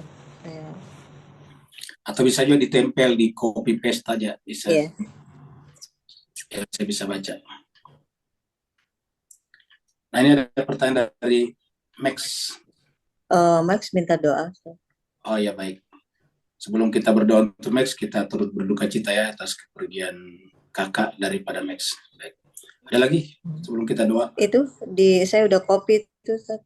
Ini dari siapa ini? Pak Burhan. Baik, Pak Burhan.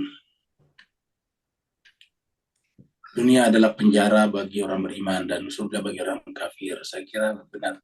Kata orang beriman di sini adalah orang yang tadi menganggap akhirat tempat aman. Kata kafir di sini jangan bayangkan orang non-Islam, tapi orang yang menentang akhirat.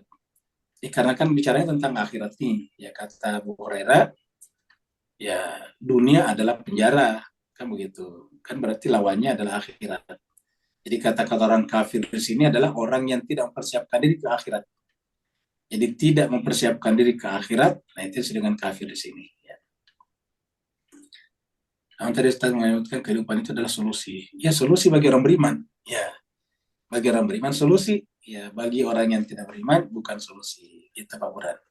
Jadi orang yang beriman dunia adalah solusi. Apa artinya solusi? Ya tidak punya uang biasa-biasa saja. Ya. Ditimpa musibah gempa bumi ya biasa saja. Artinya bahwa tidak perlu menyebabkan orang kemudian membunuh orang lain. Kan kita lihat ada orang terlilit utang, kemudian menyandra anaknya orang baru membunuhnya. Bayangkan Pak sekalian. Ini baru terjadi anak kecil umur 5 tahun lah. Diculik oleh 3 orang perempuan, lalu dimasukkan ke dalam gudang, disiksa, bayangkan. 5 tahun, apa taunya? Ya, sampai sedemikian disiksanya sampai giginya rontok-rontok. Tidak diberi makan sampai sehingga kemudian mati, meninggal. Habis itu mayatnya dibuang kayak hewan ke laut. Luar biasa. Siapa mereka? Orang beriman. Dalam tanda petik ya.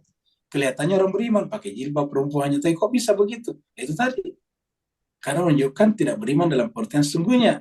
Dunia baginya bukanlah solusi. Ada utangnya, panik. Nyulik anaknya orang. Nah, begitulah banyak lagi yang lain. Kejadian-kejadian di sekitar kita banyak. Di Bogor ada orang yang menggadaikan mobilnya, tapi dia tidak bisa tebus. Orang yang menggadai mobilnya, mengambil mobilnya, dibunuh. Nah, ini semuanya kenapa? Karena menganggap dunia adalah tempat yang aman. Mereka tidak menjadikan dunia sebagai solusi, tapi justru menjadi masalah. Begitu, Abra. Berikutnya lagi Dari Ganim. Dari Ganim ya. Peramal India yang mengatakan bahwa kiamat telah terjadi di bulan lalu seperti pada tahun. Polisi yang tidak terjadi apakah mereka? Ya pengarang lah, jangankan peramal, ilmuwan aja nggak ada bisa menentukan kapan kiamat. Jadi kita ini masih terlalu gampang ditipu oleh seperti ini. Bahwa baru-baru ini ada lagi pengganda uang, banyak lagi yang tertipu. Banyak sekali yang seperti ini jemaah sekalian. Saya menonton YouTube tadi malam, itu baru berita baru, bagus sekali. Orang yang selalu merasa menyembunyikan ini, tapi orang, mohon maaf, orang Kristen, saya tidak sebutkan namanya.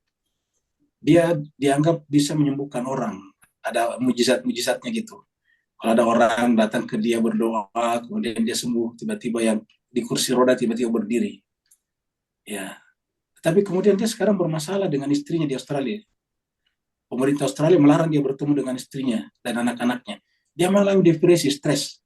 Kata pewawancara hostnya, biasanya kalau orang beriman tidak stres, kata dia kan gitu. Dalam pengertian gini, kok bisa menyembuhkan orang tetapi menyembuhkan hatinya saya tidak mampu. Dia depresi karena tidak bisa ketemu istri dan anaknya. Kan sering sekali kita lihat seperti ini. Contoh gini, menggandakan uang. Kalau memang dia bisa menggandakan uang, kan harusnya nggak perlu minta uang kita. Ini berkali-kali kita katakan. Kalau dia bisa menggandakan uang, tidak perlu dia meminta uang kita. Dia saja pinjam dulu satu lembar aja, digandakan, dikasih kembalikan. Yang satu ini diperbanyak terus menerus. Tapi kan tidak begitu. Mereka ingin menipu. Banyak orang yang mengaku bisa menyembuhkan orang, tapi dia sendiri meninggal dalam keadaan sakit. Kan begitu jemaah sekalian. Banyak orang seperti itu. Saya bisa sembuhkan, mari sini saya doakan. Dianya sendiri sakit-sakitan dan meninggal. Kan lucu ya sebetulnya. Ya. Jadi kita ini gampang sekali tertipu dengan hal seperti ini. Nah, pertanyaan Ganim ini menarik. Kalau memang dia percaya kepada hari kiamat, dianya pasti sangat agamis. Ya. Dia tahu akan terjadi kiamat kok. Tapi kenapa justru dia gunakan itu untuk mencari popularitas? Kalau dia tahu akan terjadi kiamat, popularitas tidak dibutuhkan. Orang datang mengisi kecelengan tidak perlu dibutuhkan. Kenapa? Ya udah mau kiamat kok.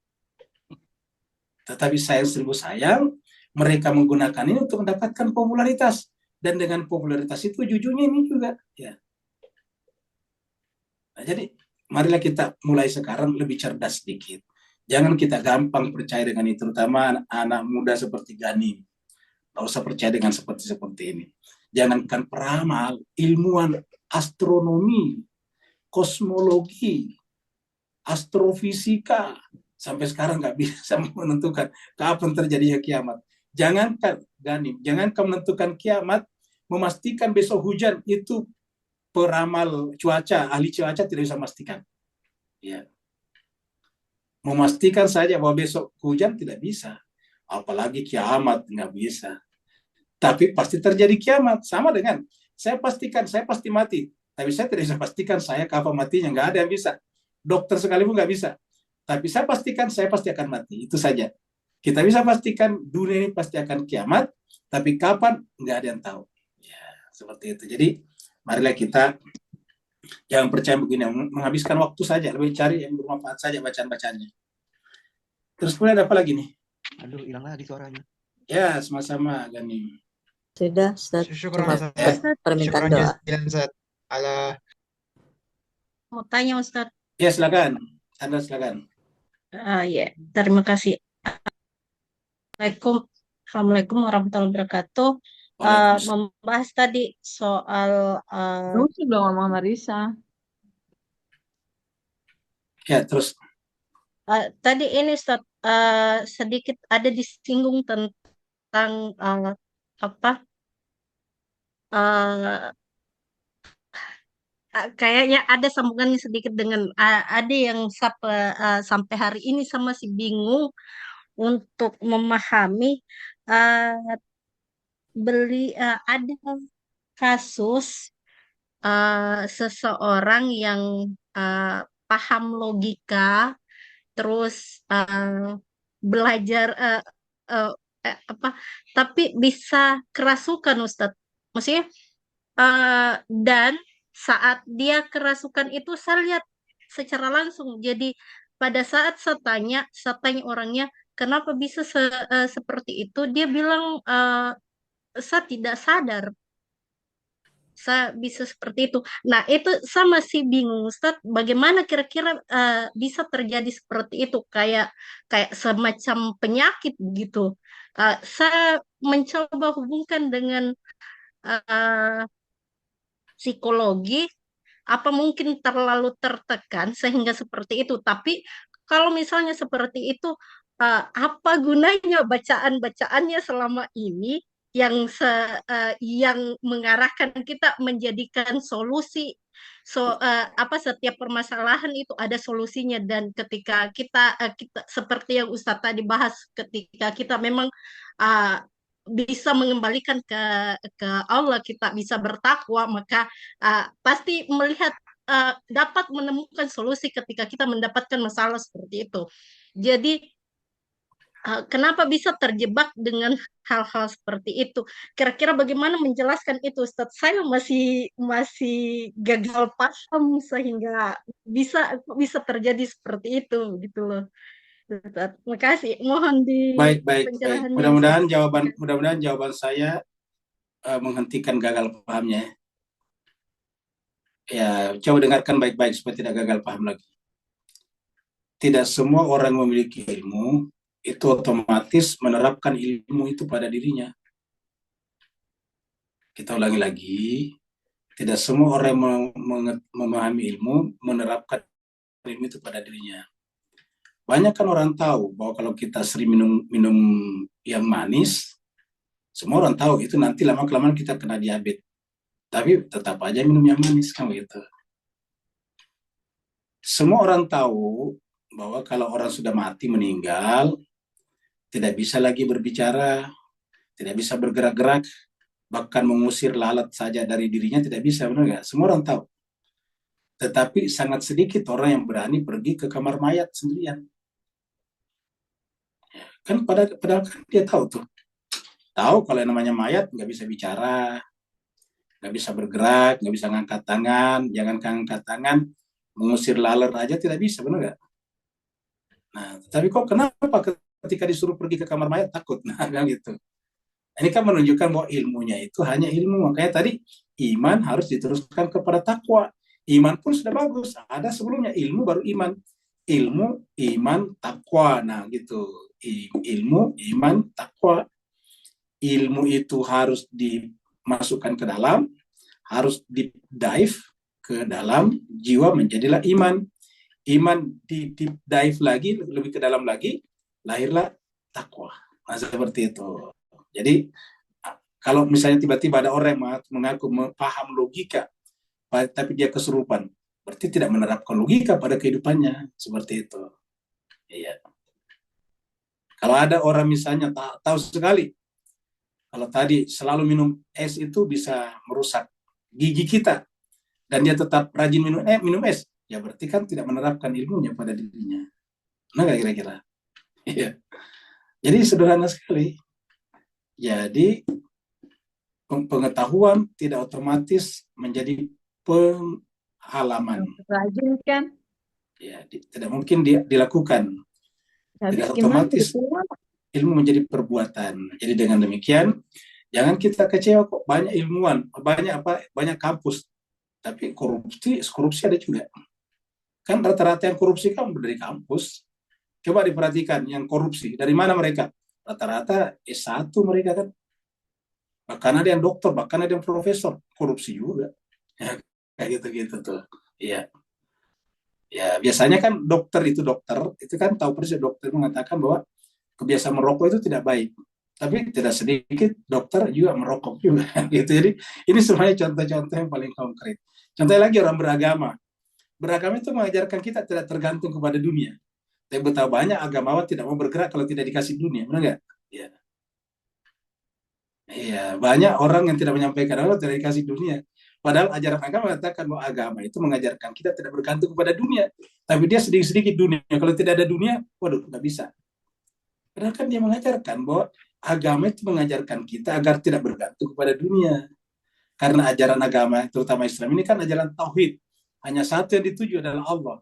Tapi tidak sedikit ajaran agamawan yang justru setiap dia berbicara harus ada wani pironya. Ya. Kecuali Ustaz lah. Mudah-mudahan sih, ya mudah-mudahan sih. Belum tentu juga sih, tergantung hati saya dengan Allah lah. Ya. Itu Mudah-mudahan kewajiban murid Ustaz memperhatikan Ustaz. Nah, jadi cuma seperti itulah. Jadi marilah kita melihat bahwa ini tidak selamanya seperti itu. Ya. Saya kira cukup sampai di sini ya. Kita doakan. Doa Ustadz ya. Ya, kita doakan kakaknya jemaah kita, yaitu Max Sahuleka. Beliau ini adalah selalu bersama dengan kita, dan kemarin kakaknya beliau yang meninggal dunia. Kakak perempuan namanya almarhumah Ferdiana Agustian Sahuleka binti Hendrik Sahuleka. Kita bacakan Fatihah, kita doakan semoga Allah SWT menerima almarhumah, diampuni segala dosa dan kesalahannya, diangkat derajatnya, dan dikumpulkan bersama dengan para nabi, para rasul, dan orang rasul lainnya, dan juga dikumpulkan bersama dengan orang yang dicintainya di sana, orang tuanya, dan siapa saja yang selama ini dekat dengannya. Ala hadimiyah, wali kuliniyatin salihah, bihaqil Muhammadin wa ali Muhammad, wa bihaqil Fatihah, wa bisirril Fatihah, wa bimu'jizatil Fatihah, wa bikarawatil Fatihah, wa bihurmatil Fatihah, khususan ya Allah untuk almarhumah Ferdiana Agustin Sahuleka binti Hendrik Sahuleka. Al-Fatihah mas salawat. Allahumma salli ala Muhammad wa ali Muhammad. Allahumma salli ala Muhammad wa ali Muhammad. Allahumma salli ala Muhammad wa ali Muhammad wa ajil faiz. A'udzu billahi minasyaitonir rajim. Bismillahirrahmanirrahim. Alhamdulillahi rabbil alamin. Arrahmanir rahim. Maliki yaumiddin. Iyyaka na'budu wa iyyaka nasta'in. Ihdinas siratal mustaqim. Siratal ladzina an'amta 'alaihim ghairil maghdubi 'alaihim waladdallin. Allahumma ighfir li almarhumah Ferdiana Agustin Sahuleka binti Hendrik Sahuleka. Allahumma ighfir laha warhamha wa'afiha wa'fu anha wa akrim nuzulaha wasi madkhalaha warfa darajataha wa adkhilha al-jannata mal abrar ya aziz ya ghafar ya arhamar rahimin. Ya Allah, kami ampunilah dosa dan kesalahan almarhumah, muliakan tempatnya di sana, tinggikanlah derajatnya, Masukkanlah ke dalam golongan para nabi dan rasul, dan Amin. jadikan seluruh amal ibadah yang ditinggalkannya menjadi amal jariah bagi almarhumah. Amin. Mas sekalian, mewakili seluruh jemaah Singapura, Malaysia, Indonesia, dan dimanapun berada, mengucapkan turut berduka cita kepada Mas Huleka atas kepergian kalinya. Semoga kita selalu bersama dunia dan akhirat. Waalaikumsalam. Wassalamualaikum warahmatullahi wabarakatuh. Waalaikumsalam. Waalaikumsalam warahmatullahi wabarakatuh. Wabarakatuh.